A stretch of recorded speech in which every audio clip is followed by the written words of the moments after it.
4. Confounding compounding. Lessons from one field can often teach us something important about unrelated fields. Take the billion-year history of ice ages and what they teach us about growing your money. Our scientific knowledge of Earth is younger than you might think. Understanding how the world works often involves drilling deep below its surface, something we haven't been able to do until fairly recently. Isaac Newton calculated the movement of the stars hundreds of years before we understood some of the basics of our planet. It was not until the 19th century that scientists agreed that Earth had, on multiple occasions, been covered in ice. Superscript 1. There was too much evidence to argue otherwise. All over the world sat fingerprints of a previously frozen world. Huge boulders strewn in random locations, rock beds scraped down to thin layers. Evidence became clear that there had not been one ice age, but 5 distinct ones we could measure. The amount of energy needed to freeze the planet, melt it anew, and freeze it over yet again is staggering. What on earth, literally, could be causing these cycles? It must be the most powerful force on our planet. And it was just not in the way anyone expected. There were plenty of theories about why ice ages occurred.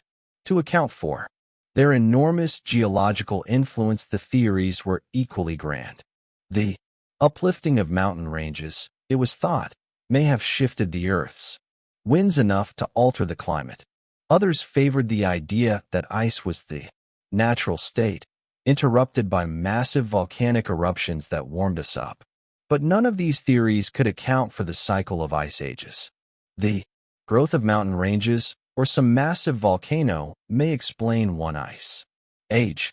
It could not explain the cyclical repetition of 5. In the early 1900s, a Serbian scientist named Milutin Milankovic studied the Earth's position relative to other planets and came up with the theory of ice ages that we now know is accurate. The gravitational pull of the sun and moon gently affect the Earth's motion and tilt toward the sun during parts of this cycle, which can last tens of thousands of years. Each of the Earth's hemispheres gets a little more or a little less solar radiation than they're used to, and that is where the fun begins. Milankovic's theory initially assumed that a tilt of the Earth's hemispheres caused ravenous winters cold enough to turn the planet into ice. But a Russian meteorologist named Vladimir Koppen dug deeper into Milankovic's work and discovered a fascinating nuance. Moderately cool summers, not cold winters, were the icy culprit. It begins when a summer never gets warm enough to melt the previous winter's snow. The leftover ice base makes it easier for snow to accumulate the following winter, which increases the odds of snow sticking around in the following summer, which attracts even more accumulation the following winter. Perpetual snow reflects more of the sun's rays, which exacerbates cooling, which brings more snowfall, and on and on. Within a few hundred years, a seasonal snowpack grows into a continental ice sheet, and you're off to the races. The same thing happens in reverse. An orbital tilt, letting more sunlight in, melts more of the winter snowpack, which reflects less light the following years, which increases temperatures, which prevents more snow the next year, and so on. That's the cycle. The amazing thing here is how big something can grow from a relatively small change in conditions. You start with a thin layer of snow left over from a cool summer that no one would think anything of, and then, in a geological blink of an eye, the entire Earth is covered in miles-thick ice. As glaciologist Gwen Schultz put it, it is not necessarily the amount of snow that causes ice sheets, but the fact that snow, however little, lasts. The big takeaway from ice ages is that you don't need tremendous force to create tremendous results. If something compounds, if a little growth serves as the fuel for future growth, a small starting base can lead to results so extraordinary they seem to defy logic. It can be so logic-defying that you underestimate what's possible, where growth comes from, and what it can lead to. And so it is with money. More than 2,000 books are dedicated to how Warren Buffett built his fortune. Many of them are wonderful, but few pay enough attention to the simplest fact.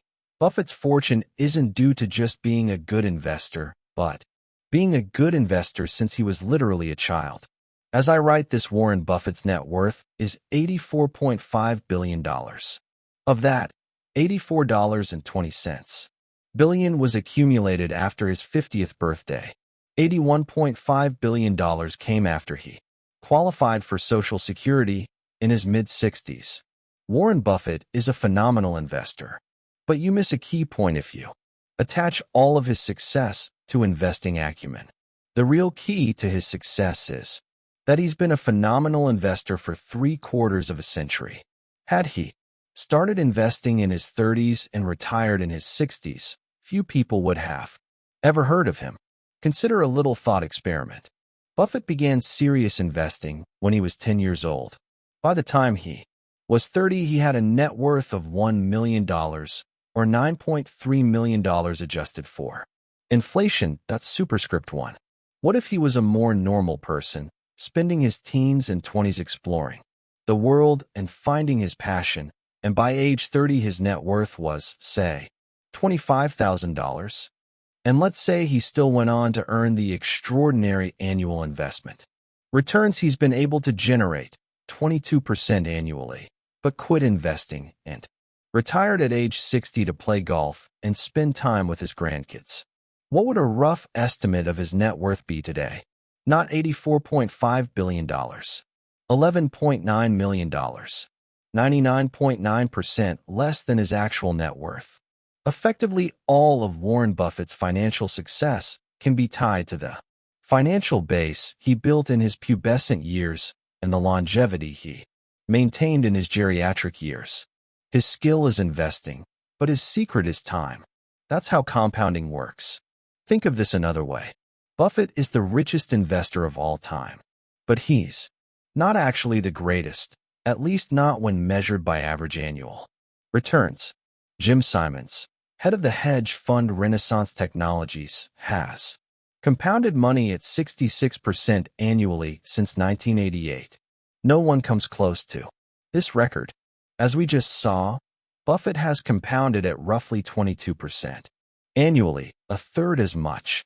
Simon's net worth, as I write, is $21 billion. He is, and I know how ridiculous this sounds given the numbers we're dealing with, 75% less rich than Buffett. Why the difference if Simons is such a better investor? Because Simons did not find his investment stride until he was 50 years old. He's had less than half as many years to compound as Buffett. If James Simons had earned his 66% annual returns for the 70-year span Buffett has built his wealth, he would be worth, please hold your breath, 63 quintillion, 900 quadrillion, 781 trillion, 780 billion, 748 million, 160,000 dollars. These are ridiculous, impractical numbers. The point is that what seem like small changes in growth assumptions can lead to ridiculous, impractical numbers. And so when we are studying why something got to become as powerful as it has, why an ice age formed, or why Warren Buffett is so rich, we often overlook the key drivers of success. I have heard many people say the first time they saw a compound interest table, or one of those stories about how much more you'd have for retirement if you began saving in your 20s versus your 30s, changed their life. But it probably didn't. What it likely did was surprise them, because the results intuitively didn't seem right. Linear thinking is so much more intuitive than exponential thinking. If I ask you to calculate 8 plus 8 plus 8 plus 8 plus 8 plus 8 plus 8 plus 8 plus 8 in your head, you can do it in a few seconds. It's 72. If I ask you to calculate 8 times 8 times 8 times 8 times 8 times 8 times 8 times 8 times 8, your head will explode. It's 134,217,728. IBM made a 3.5 megabyte hard drive in the 1950s. By the 1960s, things were moving into a few dozen megabytes. By the 1970s, IBM's Winchester drive held 70 megabytes.